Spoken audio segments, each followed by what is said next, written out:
El Salvador President Nayib Bukele says he has no plans to return a man mistakenly deported from the United States. The question is preposterous. How can I smuggle a terrorist into the United States? I don't have the power to return him to the United States. But you could release him inside El Salvador. Yeah, but I'm not releasing, we're not very fond of releasing terrorists into our country. Bukele echoed the Trump administration's claims during his meeting with President Donald Trump on Monday that the Maryland father, who was deported, is a member of the MS-13 gang.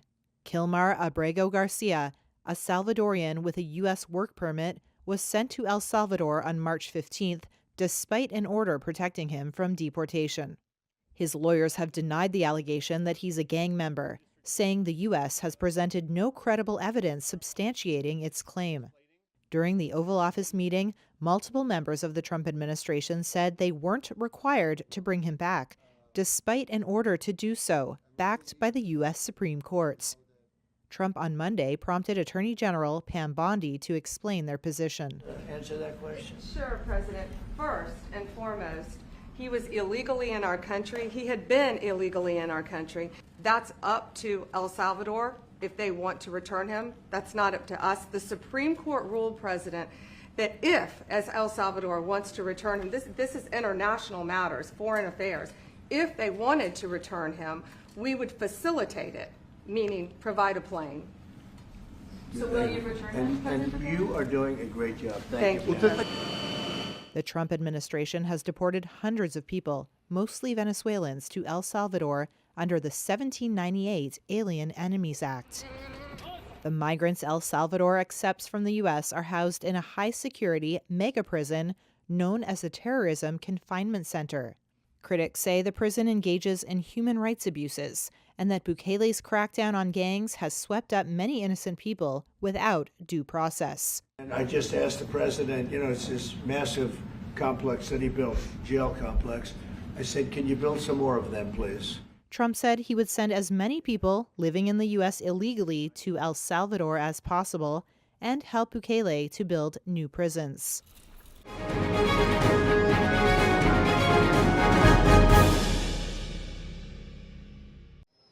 Chinese trade felt the effects of Donald Trump's tariffs even before the levies kicked in.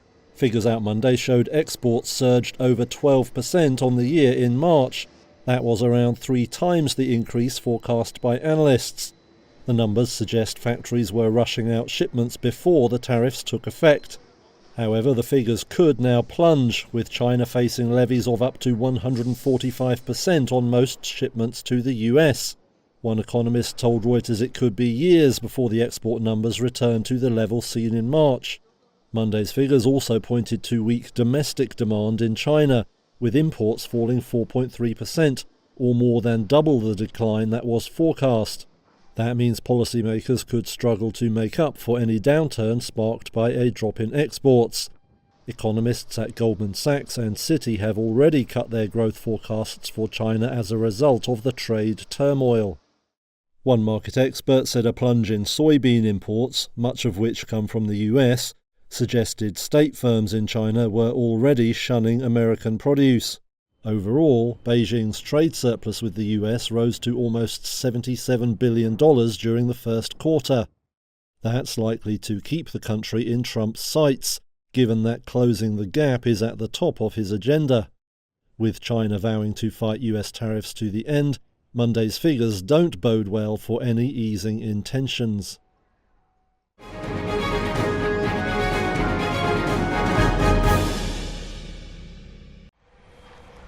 More than 3 years after Russia's invasion of Ukraine, Europe's energy security is fragile. US liquefied natural gas helped plug the Russian supply gap in Europe during the energy crisis of 2 to 3 years ago. But since then, President Donald Trump has rocked relations with Europe by turning to energy as a bargaining chip in trade negotiations. Businesses are wary that reliance on the US has become a vulnerability. Against this backdrop, executives at some major EU firms have begun to say what would have been unthinkable a year ago. They believe importing some Russian gas could be a good idea. Leuna Chemical Park hosts one of Germany's biggest chemical clusters. The country relied heavily on cheap Russian gas until the Ukraine war. Christoph Gunther is Managing Director of Infraleuna. There are initial peace negotiations driven by the American government. So there is a chance that the guns will fall silent. It would then be important and sensible for all sides to return to the supply of natural gas via the pipelines. That would be an important incentive for Russia in the peace negotiations. Any such move would require another major policy shift for the EU. It pledged to end Russian energy imports by 2027 after Moscow invaded Ukraine.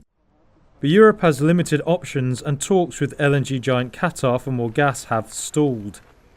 And while the deployment of renewables has accelerated, the rate isn't fast enough to allow the EU to feel secure.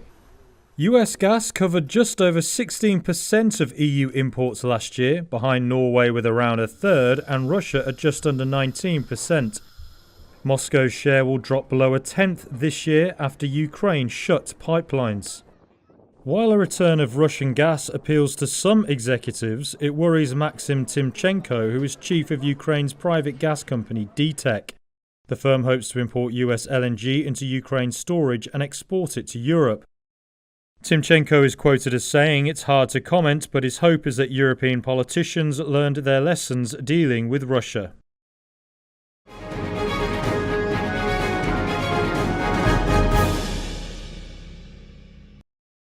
This is what's left of a room in Pennsylvania Governor Josh Shapiro's official residence after an arsonist broke in early Sunday morning. The suspect, 38-year-old Cody Bomber, has been charged with attempted homicide, terrorism, aggravated arson, and other felonies.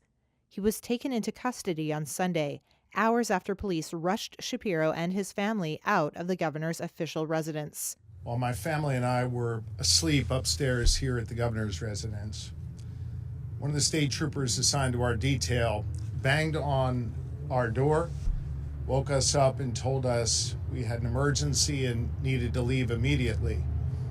Together, we secured all of our children, our 2 dogs, our family that was staying with us, and the troopers safely evacuated us. The suspect told police that he harbored hate toward the governor and planned to beat him with a hammer if he encountered him.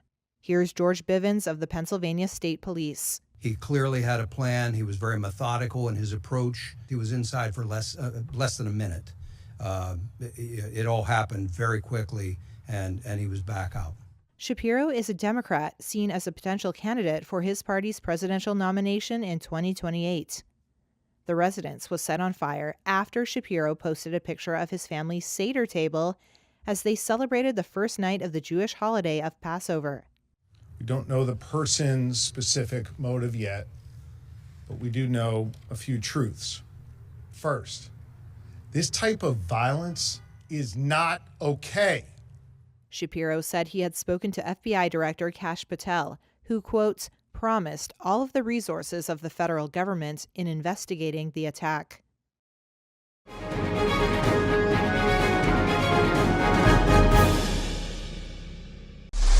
Liftoff. Pop star Katy Perry and 5 other trailblazing women soared into the sky Monday aboard a Blue Origin rocket, marking the first all-female spaceflight in over 6 decades. The star-studded crew comprised Jeff Bezos' fiancée, Lauren Sanchez, CBS host Gayle King, former NASA rocket scientist Aisha Bowie, human rights activist Amanda Nguyen, and film producer Carrie Ann Flynn. Lifting off from the West Texas desert, the 6 women traveled to the edge of space, where they experienced a brief period of weightlessness. That's our pink moon. I love you, Jeff. The capsule touched back down safely on Earth just 11 minutes later, cheered on via live broadcast by Blue Origin, the space company founded by billionaire Jeff Bezos. Welcome back to Earth. The mission is being hailed as a huge milestone for Bezos' New Shepard vehicle and the future of space tourism. In an interview after landing back on Earth, Katy Perry said she felt super connected to love. So connected to love. I think this experience has shown me you never know how much love is inside of you, like how much love you have to give, and how loved you are until the day you launch.